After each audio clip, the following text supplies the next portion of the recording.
Saúdo os irmãos com a paz do Senhor. Quero desejar um bom dia, uma boa noite e uma boa tarde para meus amigos. E nessa hora eu vou deixar uma palavra para a sua meditação, que está escrita no livro de João, João capítulo 3, que fala assim: o novo nascimento, Jesus com Nicodemos, né? E havia entre os fariseus um homem chamado Nicodemos, príncipe dos judeus. Este foi ter de noite com Jesus e disse-lhe: Rabi, bem sabemos que és mestre vindo de Deus, porque ninguém pode fazer estes sinais que tu fazes, se Deus não for com ele. Jesus respondeu e disse-lhe: na verdade te digo que aquele que não nascer de novo não pode ver o reino de Deus.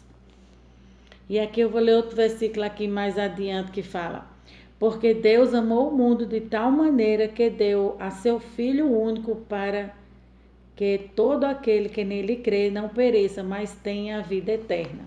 Então aqui a gente pode observar nesta hora, né, que Nicodemos, todo esse texto, né, toda essa palavra é um diálogo, é uma conversa entre Nicodemos e Jesus. E Nicodemos era um fariseu, né? Segundo a Bíblia, ele era um fariseu, ele era um muito entendido em letras, e conhecia muito a palavra de Deus, mas ele só tinha a letra, né? Ele só tinha esse conteúdo, que era a letra, mas ele era vazio. E Jesus estava mostrando para ele que ele precisava nascer da água e do Espírito. Então aqui é um ensinamento poderoso, né, da palavra de Deus, que Deus está passando para as nossas vidas. Então, João, o discípulo amado do Senhor, vai retratar isso com muito carinho e com muito amor.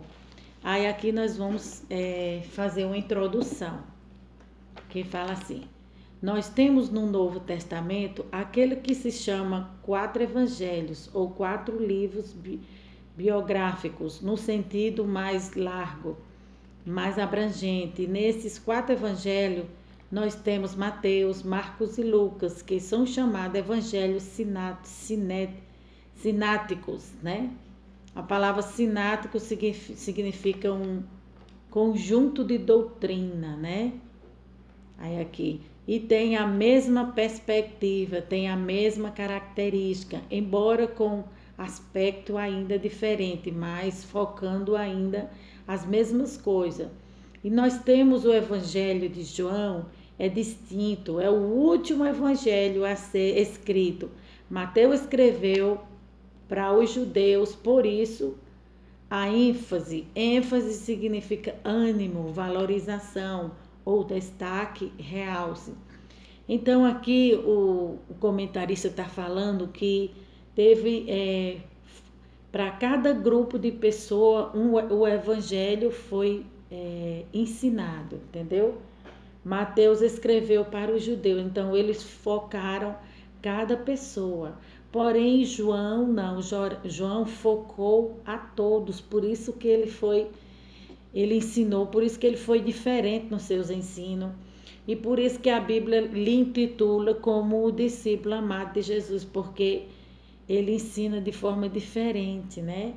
Mais assim, de uma forma mais carinhosa, mais amorosa. Ele fala do amor de Deus com muita assim, intimidade, né? Aí aqui fala: Mateus escreveu para o judeu, por isso a ênfase dele é provar que Jesus é o rei dos judeus. Então esse discípulo aqui, Mateus, o evangelho dele foi mais voltado para os judeus, né? Já Marcos escreveu para os romanos, por isso a ênfase dele é provar que Jesus é o servo que trabalhava, que faz, né?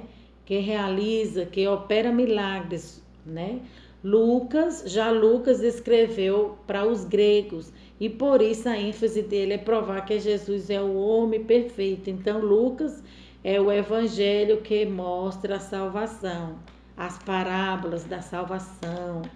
Jesus é aquele que se interessa pelos povos, pelo homens, pelo gentio, pelos desempregados, pela sociedade, e ele mostra então ser um homem perfeito. O ministério de oração de Jesus, mas Jesus ele vai escrever um evangelho mais João, ele vai escrever um evangelho universal, quer dizer, para todo mundo, né? Tanto para os judeus quanto para os gentios, né? Para todos. E então, aqui cada um expressava de uma forma, né? O conhecer Jesus expressava de uma forma quem era Jesus, mas todos eles tinham um sentido só: exaltar o nome do Senhor, falar do amor e da grandeza do Senhor. Embora cada um dos evangelhos fosse escrito de forma diferente, mas o objetivo era falar de Jesus, falar do amor dele, engrandecer o nome do Senhor Jesus e falar do reino de Deus e do seu amor, e da sua misericórdia e do seu perdão. Ele não foca apenas um grupo de pessoas. Aqui está falando de João, né, o discípulo amado, que é o qual a gente está lendo. Ele não foca apenas um grupo de pessoas, é um evangelho mais abrangente, né? A grande tese de João é provar que Jesus é o Filho de Deus, né? Esse era o objetivo de João, era provar que Jesus era o Filho de Deus. E nisso ele mergulhou profundamente nas Escrituras para mostrar ao homem quem era Jesus e o seu grande amor por nós, né? E aqui nós vamos conhecer um pouco de João. Quem é João? João era filho de Zebedeu, irmão de André, né, e de Tiago. Ele era um empresário de pesca. Ele conviveu a vida toda ali nas margens do mar da Galileia. Ele era filho de Salomé. Havia um grau de parentesco com Jesus, né? João, ele tinha um grau de parentesco com Jesus, através da mãe dele, né? A mãe dele, que era Salomé, tinha um grau de parentesco com a mãe de Jesus, né? Por vias de sangue, ele foi dos discípulos, né? Aqui ele está falando que o grau de parentesco era por via de sangue, né? Aí aqui ele fala, ele foi um dos discípulos, um dos mais próximo de Jesus. Em 3 ocasiões, Jesus chamou apenas 3 para estarem com ele. Na transfiguração, né, no monte, quando ele foi orar, que apareceu Moisés e tudo. No jardim de Getsêmen, que ele fez aquela oração poderosa, que dele saía gotas de sangue, né? E na ressurreição da filha de Jairo. Então, só foram convocados para esses momentos Pedro, Tiago e João, que eram os discípulos mais próximos de Jesus. E na filha de Jairo foram chamados só Pedro, Tiago e João, mas João era o discípulo amado. Ele se inclinou no peito de Jesus. Então aqui nos mostra que João ele tinha um grau de parentesco não só na parte física, mas também João ele tinha uma intimidade maior, né? Ele se destacava no meio dos discípulos, ele tinha um amor muito grande, ele era um discípulo amado por Jesus. Jesus entregou ele para Maria, quando ele acompanhou Jesus até a cruz do Calvário, e ali a Bíblia relata que ele foi até o final, ele não abandonou, os outros abandonaram Jesus, porém João ficou ali até o final, porque João amava muito Jesus, amava tanto que Jesus viu isso nele e falou para sua mãe Maria, eis aí teu filho, mulher, né? Foi uma forma de Jesus consolar Maria, entregando João como filho de Maria, né? Porque ele era muito amoroso, ele se parecia com Jesus, né? Quanto mais a gente parece com Jesus, mais próximo a gente fica dele, mais íntimo a gente se torna dele, fica com ele, né? Aí aqui nós vamos fazer um comentário falando do amor de Jesus e da grandeza desse amor. Jesus prometeu que um dia voltará para arrebatar. Aqui o título dessa palavra, eu vou primeiro falar o título. Peraí, que eu já entrei em outra palavra aqui. Fiquei tão empolgada com essa palavra que eu entrei em outro título aqui. O título dessa palavra aqui se chama Jesus é o amor maior. Viu? Nós vamos falar sobre o amor de Jesus pelo homem. Jesus é o amor maior. Aí o comentarista fala. O comentarista é o Espírito Santo de Deus. Você que me perguntou quem é o teu professor, meu professor é o Espírito Santo de Deus. Só usa o homem, né? Só usa a boca do homem para transmitir, mas o professor é o Espírito Santo. Você tem ideia do tamanho do amor de Jesus por você, né? Ele está fazendo uma pergunta. Eu sei que você, como eu, nós já ouvimos aquela frase, Jesus te ama, né? Foi através dessa frase que eu me cheguei a Jesus, eu me converti. Eu era tão carente, tão vazia, né? Tão vazia de Deus, precisava tanto de Deus, nunca ouvi isso de ninguém, mas quando alguém falou isso para mim, um servo de Deus, cheio do Espírito Santo, Jesus te ama, essa palavra, essa frase encheu todo o meu coração, todo o meu ser do amor de Deus. Aí aqui ele está falando, Jesus, né? Você já ouviu essa frase, Jesus te ama, mas muitas vezes nós não temos ideia, nem noção do que isso representa, porque o amor de Jesus, ele é incomparável, ele é capaz de transformar as nossas vidas, ele é capaz de perdoar os nossos pecados e ele é capaz de dar salvação até mesmo para os piores pecadores que se arrependem. Quando Jesus estava no seu ministério, ele chamou os homens mais simples daquela época, as pessoas mais complicadas, para andar do lado dele. Isso porque o amor de Jesus está acima da nossa compreensão. O amor humano, né? O amor das pessoas é um amor limitado. Nosso amor é limitado, ele está falando. Muitas vezes por causa de uma traição, de um desentendimento, as pessoas deixam de amar umas às outras. Mas o amor de Jesus nunca se abala. Eu quero ir para você, eu quero ler para você algo que fala sobre isso.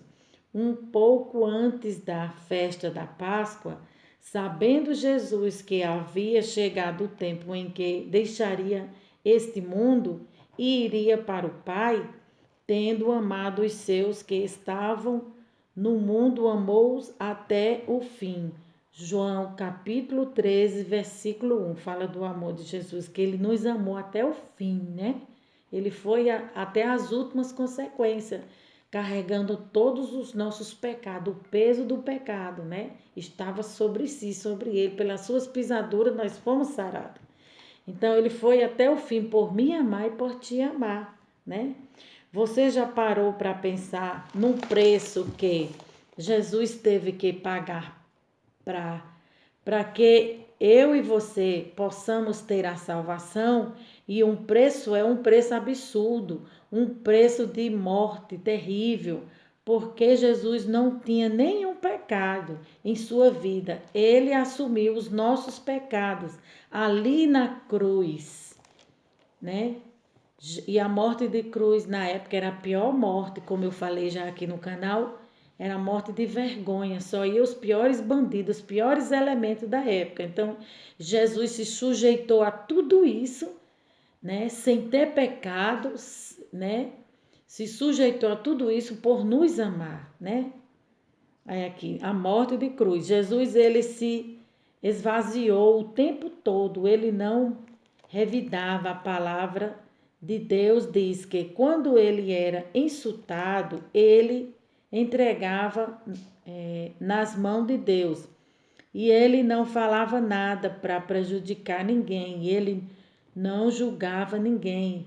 Esse é o amor de Jesus. Ele enxergava algo nas pessoas que nem elas enxergavam.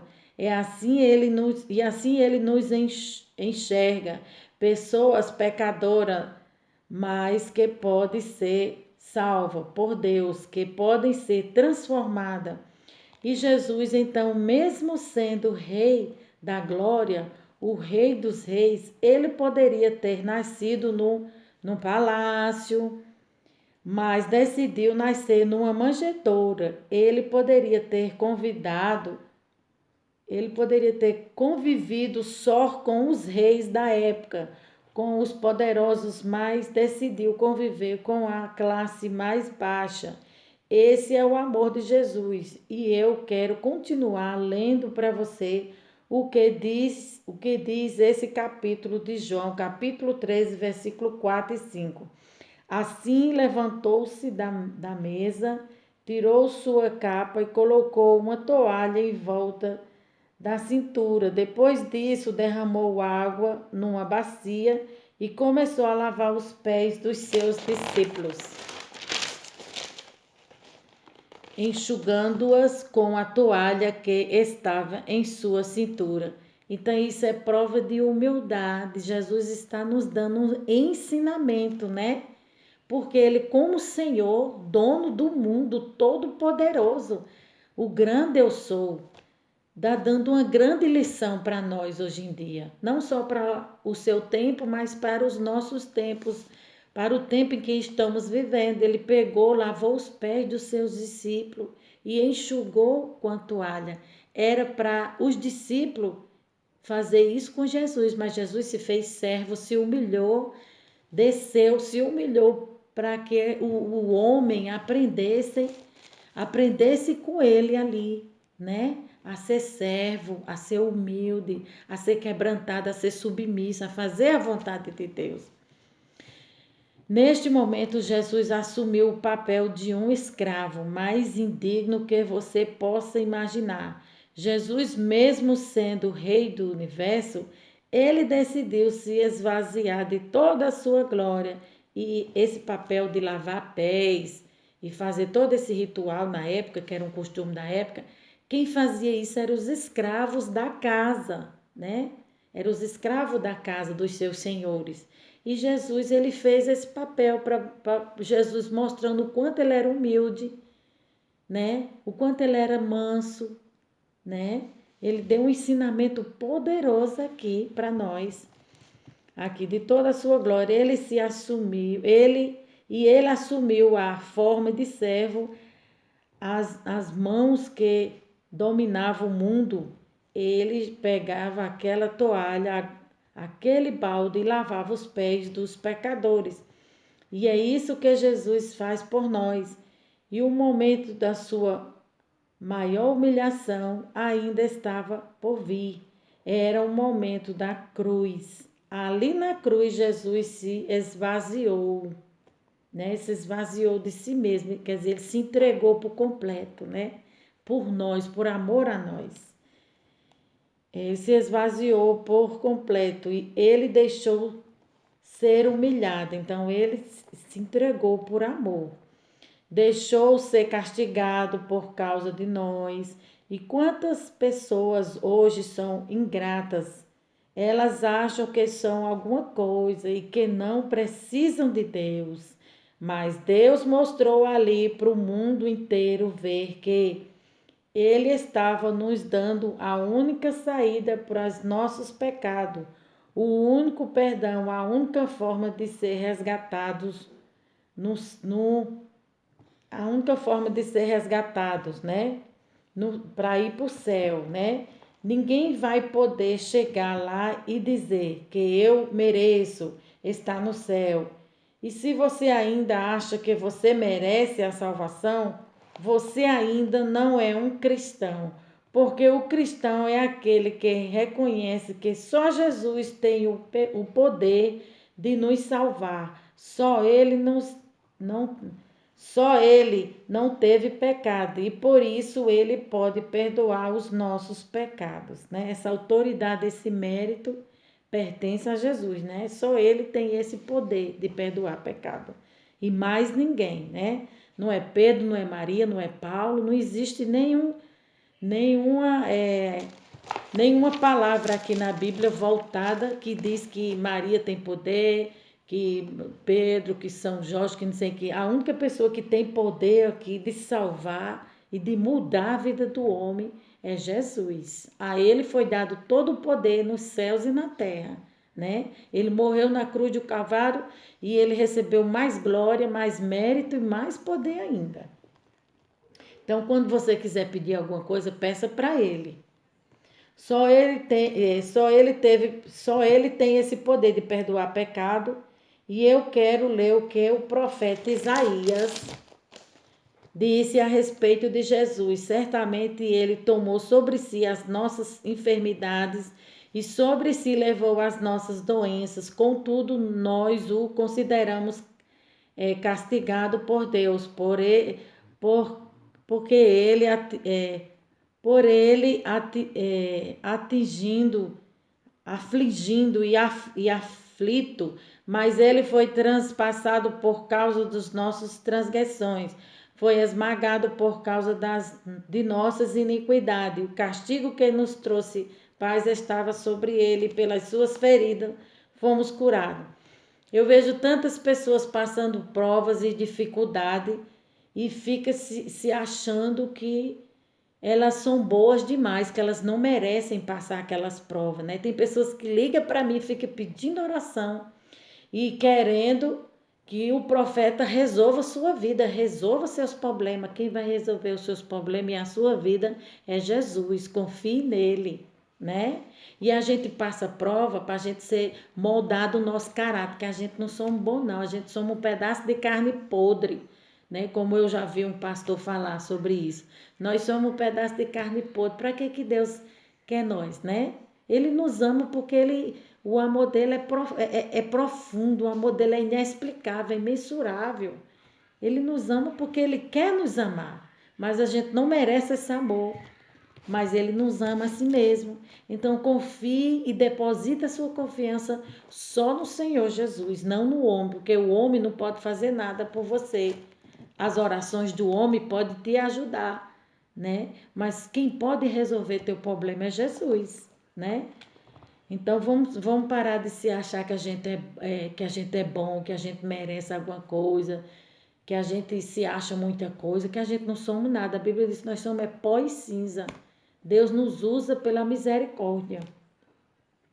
A maior prova de que Jesus te ama é que ele foi até o final, ele te amou até o fim, até a última gota de sangue. Jesus, ele derramou por amor a você. Então a mensagem que eu quero te trazer é essa: Jesus, ele te ama. Não compare o amor dele com ninguém, né? O amor de Deus é soberano e é maior. E a Bíblia diz que nós temos que amar Deus sobre todas as coisas, depois ao nosso próximo como a nós mesmos, né?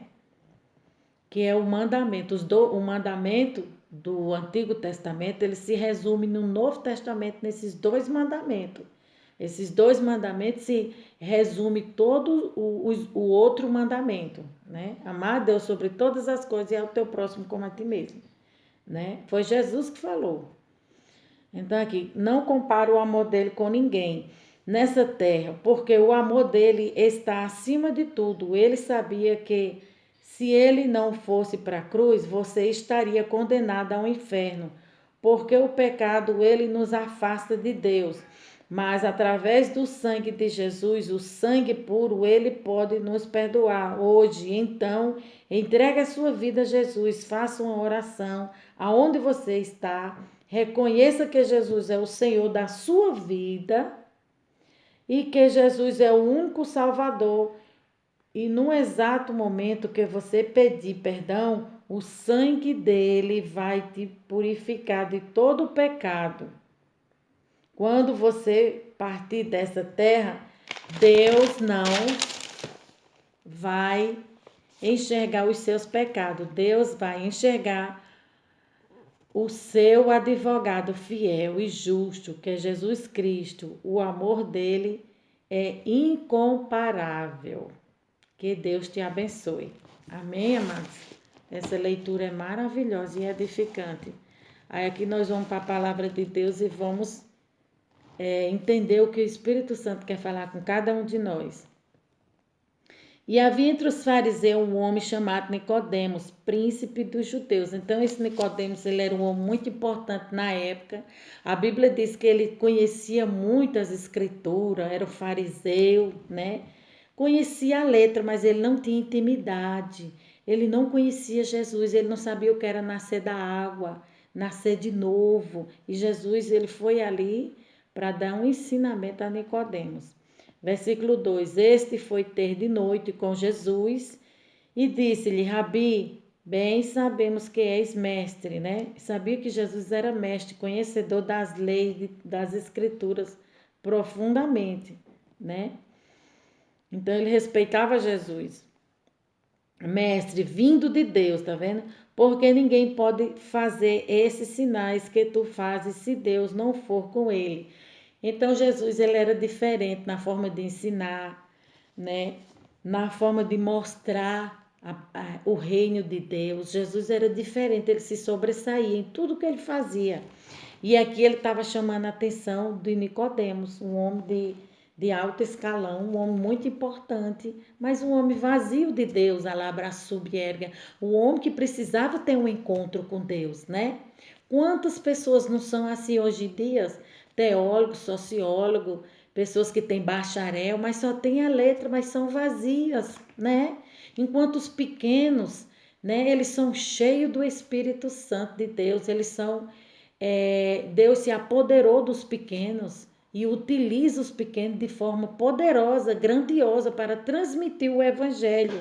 Enquanto os grandes são vazios, alguns, né, são vazios, os pequenos são cheios, porque os pequenos, ele não foca a letra. Eles conhecem a letra, mas eles não focam. Eles focam o espírito, eles focam a Deus, o céu. Aí aqui fala, versículo 3. Jesus respondendo e disse-lhe: na verdade te digo que aquele que não nascer de novo não pode ver o reino de Deus. Então Jesus estava falando para Nicodemo: não adianta você ser um mestre, porque Jesus sabia que ele era um mestre e chamou ele de mestre. Não adianta você ser um doutor, um homem bem informado, um homem bem preparado nas leis, nas escrituras, mas não nascer de novo. Você precisa nascer da água e do Espírito para você poder entrar no reino dos céus, entrar no céu, né? O amor de Deus é maior por ti, Nicodemos. Tu precisa nascer de novo, ter uma transformação gerada dentro de ti pelo Espírito Santo de Deus, né? Aí aqui versículo 4 fala: disse-lhe Nicodemos: como pode um homem nascer sendo velho, pode porventura tornar a entrar no ventre de sua mãe e nascer da sua mãe e nascer? Então ele era um homem ignorante a respeito das coisas espirituais, das coisas de Deus, né? Existem pessoas assim hoje em dia que só tem a letra, são pessoas humanas, né? A palavra de Deus, ela é espiritual e só entende quem é espiritual. A Bíblia diz: quem é carnal entende das coisas dos homens, das coisas da carne, das coisas materiais, mas quem é espiritual entende das coisas do alto, de cima. E aqui Nicodemos não entende. Aqui a gente vê que há um diálogo entre Jesus e Nicodemos, de Jesus sempre mostrando para Nicodemos, né, apontando para Nicodemos as coisas do alto, de cima, e ele não conseguia entender. Chegou no exato momento que Jesus falou para Nicodemos claramente, de uma forma assim grandiosa. Diz aqui, Jesus respondeu: na verdade te digo que aquele que não nascer da água e do Espírito não pode entrar no reino de Deus. Então Jesus estava falando para ele: todo o seu conhecimento não vale nada. Toda a letra sem o Espírito é morta, não vivifica. Você precisa ter o Espírito de Deus na tua vida. Você precisa me conhecer, se achegar a mim, deixar eu encher, eu preencher a tua vida, né? Aí aqui no versículo 10 fala: porque Deus amou o mundo de tal maneira que deu o seu Filho unigênito para que todo aquele que nele crê não pereça, mas tenha a vida eterna. Então, Jesus está falando para Nicodemos que o amor de Deus se sobressai, o amor de Deus é grandioso, é imenso, é poderoso, é tão grande que Jesus foi até aquele lugar, foi até a sinagoga e passou um ensinamento poderoso para Nicodemos, porque Deus, ele tinha um plano de salvação para a vida de Nicodemos, estava reservado esse plano de salvação, assim como Deus tem um plano de salvação para a vida de todos os homens, e Deus quer que todos os homens sejam salvos, Deus ama tanto o homem, tanto, tanto, que Deus deu o seu único filho que tinha para morrer pelo pecador, para morrer por nós. Quem é que quer dar um filho para morrer por uma humanidade? Você quer dar seu filho para morrer por outra pessoa? Para morrer por uma nação, um mundo, um país? Ninguém quer, ninguém se sujeita a esse tipo de coisa. Mas Deus fez isso, o amor de Deus é grandioso, é imenso, é imensurável, é inexplicável o amor de Deus por nós. A gente peca, a gente erra, peca contra Deus, falha constantemente, falha todo dia e Deus continua nos amando, Jesus continua nos amando.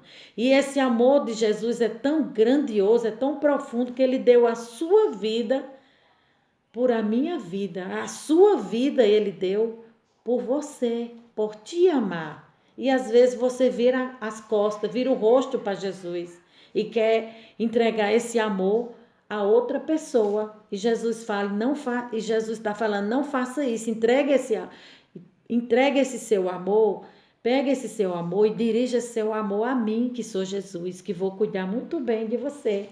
É isso que Jesus quer falar, né? É esse ensinamento poderoso que Jesus está passando em sua palavra. E aqui nós vamos fazer um resumo, né, de toda essa palavra aqui. O significado da palavra, do nome Jesus. Jesus significa Salvador, maravilhoso, conselheiro, príncipe da paz e dono do amor, viu? Tá precisando de amor,